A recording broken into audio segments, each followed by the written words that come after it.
T-bones, porterhouses, ribeyes, Delmonicos, filet mignon, New York strips, sirloins. There sure are a lot of different names used to describe just a few steaks. But did you know that they all come from the same part of the steer from just 3 muscles?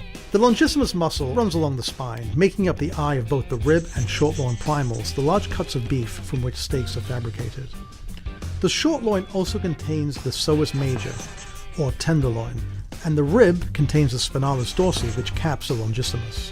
These primals yield the most tender and flavorful steaks. This is because the muscles contain sedentary tissues that are used only when the animal turns, resulting in fibers that are finer than those found in motion muscle.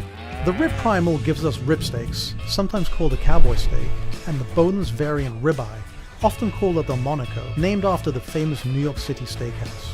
And the rib steak with an extra long bone? That's called a tomahawk.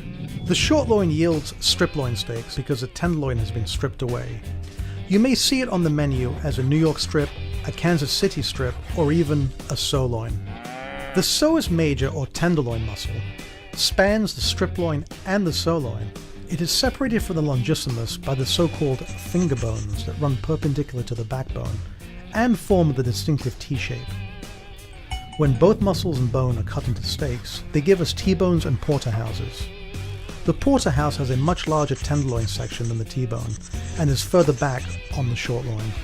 Because porterhouses tend to be larger, you will often see them on the menu for 2 or 3 people.